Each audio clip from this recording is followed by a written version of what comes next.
She put a pot on she hair and gone. Them a the first one out on the dam. Basket on she head, bucket in each hand, hold up on she frack, I wanna she grandson. To the market, them a go. For the morning, the day is dawning. For Catacrow to give the villagers a warning. Rise and shine, the birds them a sing. All animal take turn as them join in the waking. Catacrow, Dagaba, donkey, bray, horse, and they even duckakwa. Catacrow, Dagaba, donkey, bray, horse, and they even duckakwa. Tell the people about life in the country. All day a back down, me now a come home. Inaga, jackass yard for fetchy load. Cockle giant, bag over shoulder, running by his side. A Rexy and Rover from the farm, them a come. Sun a go down, but up the river. Some washing clothes, some folks are bathing at the water. Fisherman, they catch them a bring. From a canoe boat, man, them start offloading. Aymara, Kwakwari, Gale Baka Kuma Kuma, even Lokonani. Aymara, Kwakwari, Gale Baka Kuma Kuma, even Bangameri. Listen to this sweet story that tell the people about life in the country. All right, the usual thing. Listen to the sweet, sweet stories that remind you guys about life in the country. Not just the country, as in the country areas like quarantine and other places, but the entire country, indeed. Good night to all of you, and good night to Mr. Granger. How are you, sir? Good evening to you and your viewers and listeners. It's always a pleasure to be on Anansi, and hearing your theme song, Mark. I just recall that the topic tonight will deal with going in the back dam, and here you saw a grandmother and her grandson and two dogs. A man going to the back dam alone, and this was how life was in the country. But things changed in 1964, and I think this will be the topic of our discussion this evening. It was not just free and easy, people just getting up in the morning, dog a bark, cock a crow, donkey neigh, duck a quack. But life in the country and life in the back, going to the back dam, people must understand the back dam was your life. That's how you got your food. And your theme song is much more than a joke. It's not Nancy's story. People got killed going in the back dam in 1964. But anyhow, let's get on with the program. It's good to be here, and let us hope that the discussions on Anansi Web Education will help Guyana to become a safer place for future generations and a better life for all Guyanese. Thank you so much, President Granger. They're a better life for all. Anansi Web Education. It's not an Anansi story to sit and just gab. It's to open your eyes about things that occurred back in those days, those dangerous times. As you see here, the police officers of the British Guyana Police Force and British soldiers walking the streets. I believe this is on the east coast, Demerara. It says here patrol. And those were dangerous times. And so we just want to remind you guys, and even those who weren't even born yet, about what transpired. And it will give you an idea as to why certain things are still the way they are today, 2024. So murder, it's not something that we happily discuss on these Anansi Web programs, but again, just to remind you of the things that happened and keep our hands clasped that it never happen again. So murder is the most remarkable feature of the People's Progressive Party's terrorist campaign. And that terrorist campaign we have been telling you about is called the Hurricane of Protest from February to July 1964. Scores of poor, innocent villagers who could not defend themselves were murdered. In this year, 2024, marks the 60th anniversary of the People's Progressive Party's terrorist campaign. And so this is why, again, we go back to say that Anansi Web Education is not just GAF, it's reminding you about serious, horrible things that happened during the hurricane of protest under the PPP's regime. So Anansi Web Education, and not just during the regime, even while they were in the opposition as well. The murder of the Celys on the 21st of May, 1964. And on this program tonight, we will address the following questions about the Celys and about that murder. Sorry. So thank you all for sharing the link as we begin. Our first question for tonight, President Granger. Why were George and Clotilda Celys murdered and mutilated during the PPP's terrorist campaign in 1964? It's a good place to start, and I'm glad that you mentioned the fact that they were not only murdered, but the bodies were mutilated. And maybe this reminds Guyanese of what happened to the Henry boys, that the boys were not just murdered in Region 5, but they were mutilated. But so we can see that this is like 60 years after these simple rural folk were killed. There's nothing spectacular about George and Clotilda Celys. He was over 60, she was a little younger. And in those days, people lived by what they grew, mostly. And most African villages after emancipation were laid out with the homes in front and the farms at the back. And that's where you got your food from. Didn't go to any supermarkets. So the question is, why were they murdered and mutilated? I think they're two separate things. One, they were murdered because the PPP, which was in the government at the time, we were still a colony then, colony of British Guiana, and the Celys were living in Buxton Friendship, which was the single largest African Guyanese community in the colony, probably still is now, it was then. And it was, at that time, in the campaign of terrorism, Buxton was a sitting duck. It was unarmed, people didn't have weapons. And most people went to the back dam alone, as happened with the Celys. They just went, the husband and wife just went. And once the PPP decided to make the country ungovernable, it cannot do that by publishing pamphlets and making radio broadcasts. It did that it made the country ungovernable by killing people. And Buxton was a target. Buxton was a sitting duck.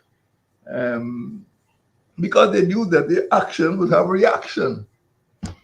And although the trouble started as a strike in the sugar industry, Buxton is not known for sugar workers. And the strike started in the West Demerara in Region 3. Why did it migrate to Region 4? Buxton too was sandwiched between Indian villages, although it's a large African village. You had villages like Annandale and others to the west, and villages like Strathspey and Nonpareil right up to Edinburgh on the east. So Buxton was really an easy target, if you want to create trouble, if you wanted to get people to fight back. Buxton was the place to go. So the in killing Buxton. They felt they would get a reaction, and this would help to make trouble in the colony for the British. So it was easy. And the Celys were easier still, because these were old, unprotected, unarmed peasant farmers going to reap plantains and pumpkins and cassava. They were traveling in these open balahus, these flat-bottom boats. No motor engine, no fancy stuff. Very unsophisticated in 1964. Very simple paddles and boats, and they actually had a meal of metmg, and they washed up their wares, as you say in Ghana.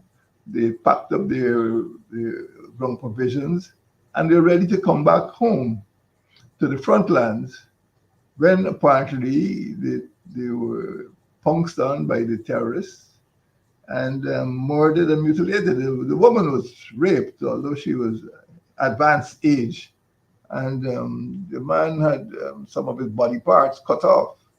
So it was really sordid. And I can only say that the Celys, in answer to your question, the Celys were murdered and mutilated because they were easy victims. They couldn't resist. They couldn't fight back. And Buxton was the big target. It was, well, not a big apple. It was certainly the big spiced mango. And I think people knew that once you attacked Buxton, there was going to be a reaction. And in terms of aiming at making the colony ungovernable, that was an attractive target for terrorists, especially as they're coming through the back. This is not war. This is not civil war. This is not a race war. This was a political campaign. They came through the back of the village, probably from Nonpareil. People say again nowadays Nonpareil. But the idea was to encourage a reaction, a violent reaction. To that extent, it helped to make things ungovernable, because the next morning, the British governor, Sir Richard Late, declared a state of emergency and asked for more troops, and more troops came in, and Buxton was under occupation, although they were the victims. Although they were the victims of the terror, the village was occupied, and many people didn't feel it was occupied there to protect the villages. But the place that should have been occupied were really the villages that were doing the attacking, to prevent the attacking. And I think later on we discovered in the following, in April, in fact, before the attacks, it was discovered that a large cache of arms, ammunition, and explosives had been discovered in Triumph Village, which is just 4 kilometers away from Buxton. You could go jogging between Triumph and Buxton in the morning. And so the PPP was stockpiling arms, ammunition, and explosives. Members of the Progressive Youth Organization were being sent to communist countries for training. And money was coming in from the USSR, the Union of Soviet Socialist Republics. So they were ready. They were ready at the start of 1964, and they were prepared to foment disorder and using terrorist means, to attack human beings. As I said, you can't create disorder by publishing pamphlets and radio broadcasts. So that is what I would say is the reason. That is the answer to your question. The two people were easy targets. The two Celys, they're old, simple peasant farmers, and the terrorists felt that the murders would provoke a reaction which would contribute to their overall strategic goal of making the colony ungovernable.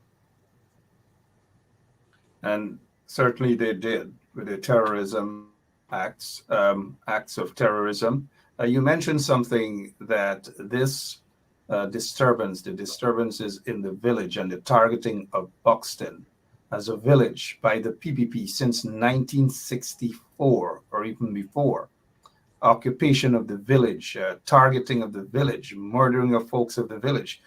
Some folks who don't know that part of history would probably, prior to tonight, had this view that Buxton, the disturbances, quote unquote, in Buxton started in the early 2000, during what the PPP call crime wave or whatever. It started way before. I think that is the opposite of historical fact. What is a fact is that Buxton was known to be an ethnically integrated village 60 years ago. And, your listeners may want to recall that Eugene Correa was a Buxtonian, after whom the airport is named. Bishop Benedict Singh, the Catholic bishop, was a Buxtonian. The winner of the first Buxton scholarship was Dr. B.B.G. Nihal, a Buxtonian. So Buxton was not an exclusive African Guyanese community. It was regarded as typical. People from other ethnic groups lived there. And it was, I say, targeted because it had a large community, and the PPP terrorists felt that they were bound to get a reaction, and the reaction they got. So it was quite tragic that, well, maybe, people think that Buxton was the assailant. Buxton was definitely the victim at that time. They were not armed. It was a reasonably tranquil community. It was a poor community. It still is a poor community. But I would say that the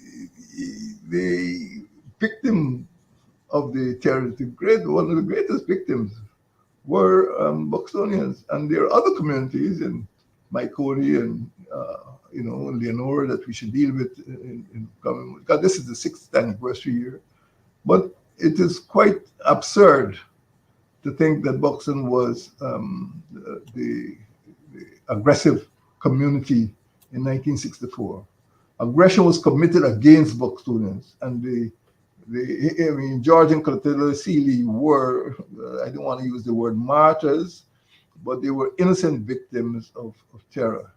And I think when you hear or read about what else happened in 1964 to Buxton, you'd realize that the PPP had it in, if we could use that expression, had it in for Buxton. And this is because they felt let down by Sidney King, now called, for some time he changed his name to A.U.C. Kwayana, who was one of the original ministers of the PPP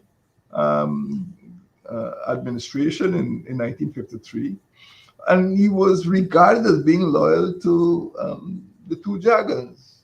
So when the split came between the PPP and what later became the PNC, Sidney King stayed with the Jagans in 1953, and Jainrine Singh and Joseph Lachman Singh went with Paul Burnham.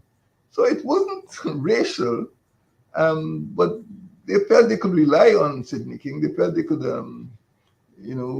make Sidney King what later, fill the role that Sam Hines later filled. And they've always tried to have somebody like that in the number 2 position, but Sidney King wasn't cut from that cloth. And I think they were very disappointed when he left. And he became General Secretary of the PNC. But what happened afterwards is not a story, but they were very disappointed. I think they approached him later because they knew that he was influential in the lower East Coast Demerara. But when they approached him in the 1961 elections, he wouldn't go with them. And I think they turned to Balram Singh Rai, and that's another story. But I think they developed an intense dislike for Sidney King, who they felt would have filled that role, the number 2 role under Chedi Jagan in 1953-54, but things didn't work out that way. Unintended consequences. I don't think they understood A.U.C. Kwayana very well. But that is what I'd say happened, and that is a contributory factor to the PPP's decision to attack Buxton. It was a PPP attack, and Buxton was the target, and the quarried were George and Clotilda Seeley. So this leads to the next question. How did villagers in the Buxton Friendship Community, become the victims of the PPP's terrorist campaign in 1964?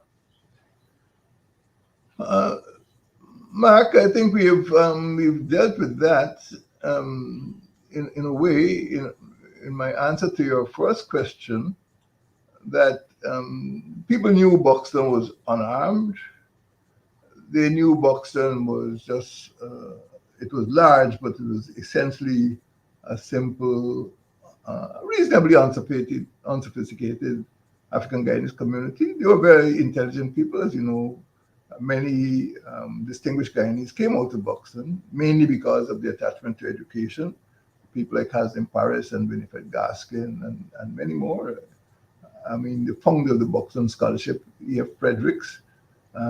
So there were a lot of very famous sons and daughters of Buxton. So they felt that this community was too maybe easygoing, and they felt that they could stir up trouble by attacking this community, and it was likely to have results which could not be achieved in any other community. For example, they couldn't go to Region 2 and attack Danielstown. It's like a tree falling in the forest. After the campaign started, attacking a few workers, like as they did at Tain on the current team, Edgar Monroe, and killing a few people on Region 3, they wanted to go for a big target, a target that was bound to grab the attention of the entire country. So terrorism is something that depends on public appeal, public attraction. It's not something to do in private.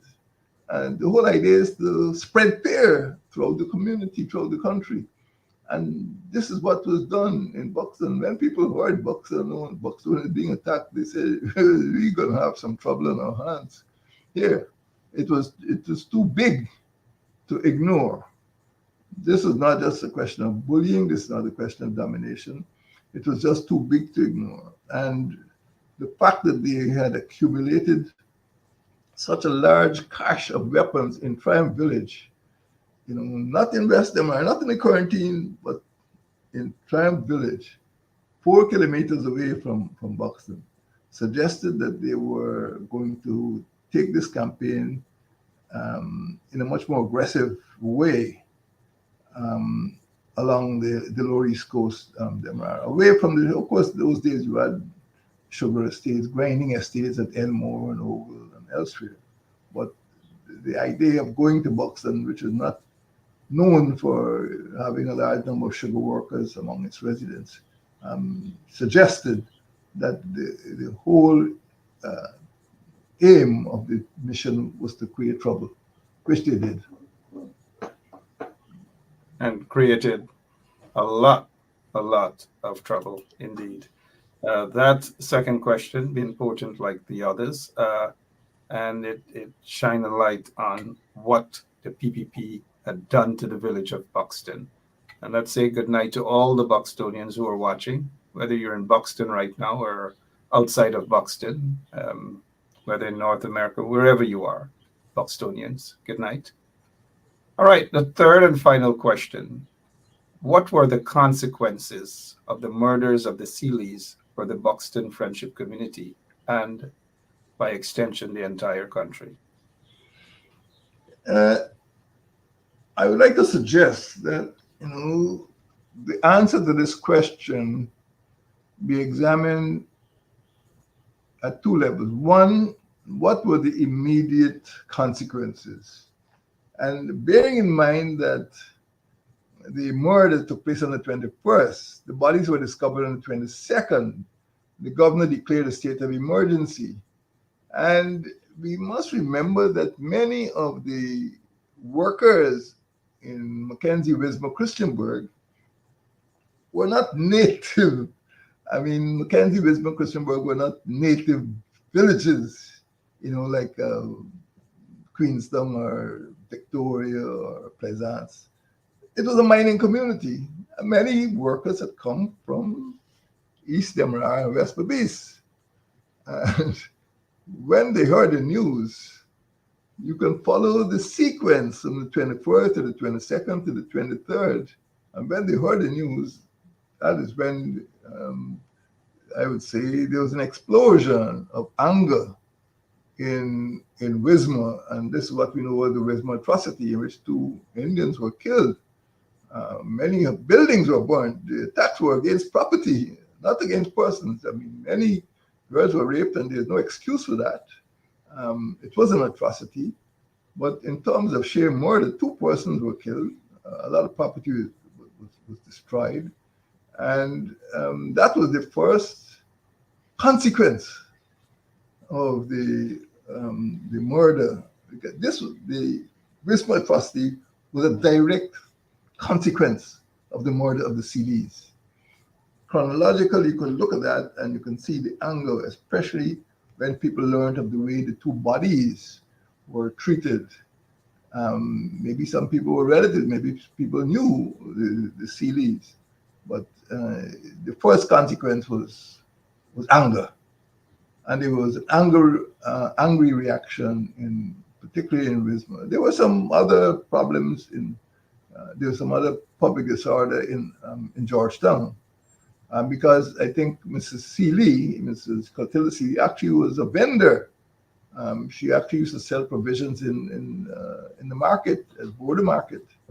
So many of the women vendors who knew her were also angry, and so there were some ugly scenes in Georgetown at that time.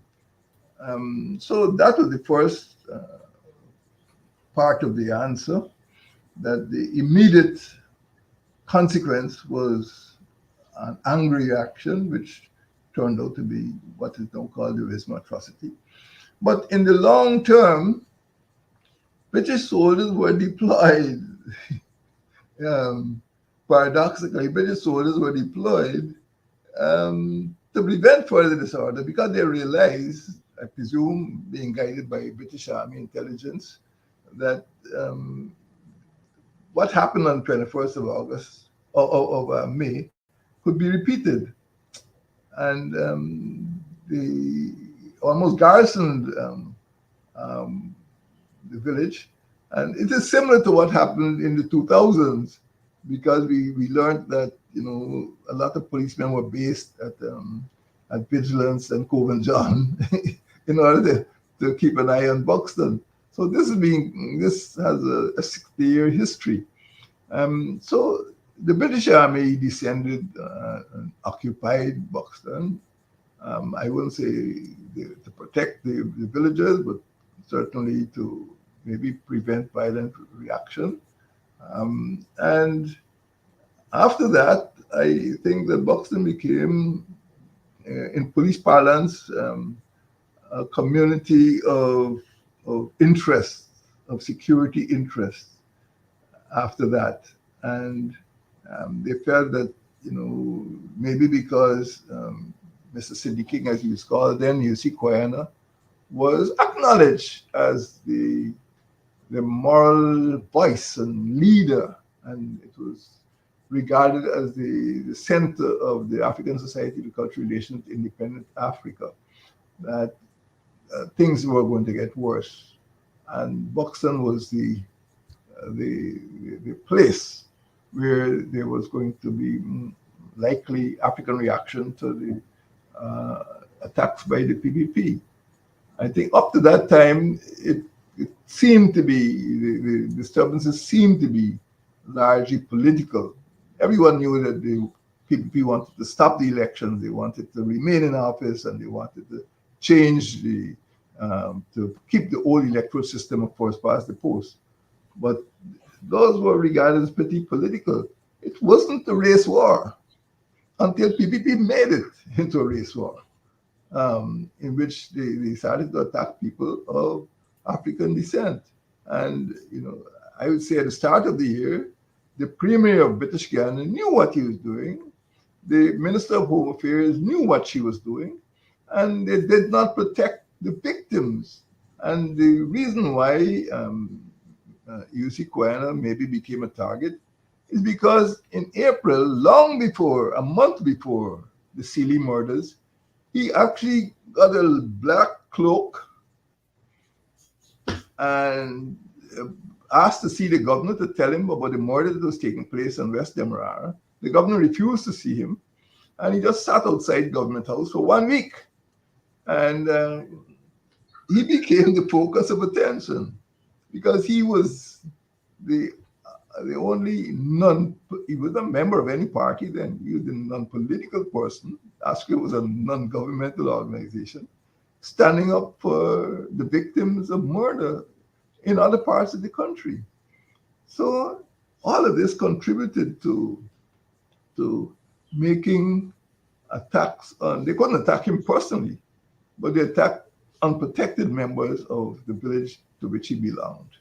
And I think throughout, the history of the last 6 decades, the name of Sidney King and UC Quayano, were always associated with Buxton friendship. And although I've never seen him with a gun, he was the voice of persons, of the victims of terror. And, people wanted to maybe teach him a lesson. But in so doing, a lot of people got killed. And I would say, coming back to a point I made a few minutes ago, the problems in Wisma were a direct consequence of that miscalculation by the PPP. And in another program, I discussed the theory of the unintended consequences of action. Sometimes people embark on a course of action, but things don't work out the way they plan. And certainly, if you want to find out who was responsible for the Wisma atrocity, go back to the man who launched the hurricane of protest. It was uncalled for. And at the end, the hurricane of protest he launched just killed a lot of Guyanese, divided society, and made Guyana a very unhappy place for a lot of Guyanese. And I just hope that this series of programs, Anansi Web Education, will then educate the next generation of young Guyanese to avoid the pitfalls of racial politics, to avoid the pitfalls of terrorism, and let us get on with making Guyana a good place and giving good quality of life to our young Guyanese. That's what we should aim at, rather than hurricane of protest and terrorism. PPP didn't know that in 1964. Certainly didn't know that in 1964. And in 2024, we're discussing what happened in 1964. Murder is the most remarkable feature of the People's Progressive Party's terrorist campaign. And that's what we dealt with, their terrorist campaign that was called the Hurricane of Protest. Started February to July of 1964, and scores of poor, innocent villagers who could not defend themselves were murdered. 1964, the Hurricane of Protest. And today we dealt with the murder of the Celys, which occurred on the 21st of May, 1964. President Granger, as always, we thank you for your time and for going through thoroughly explaining to us what transpired during those years, quote unquote, hurricane of protest, acts of terrorism under the PPP, led by Chetty Jagan. Thank you so much for your time, and we hope that listeners enjoyed, or at least were well informed about what happened then, to give them an idea as to why the PPP continues to target Buxton. Thank you, sir. Thank you and good night. And let us try to avoid the pitfalls of violence, of racial division, which will just lead to retaliation and death. So thank you and good night. Absolutely. Thank you so much, sir. Appreciate it. And as always, give our regards to our former First Lady. Thank you. I'll do that. Thank you. Good night.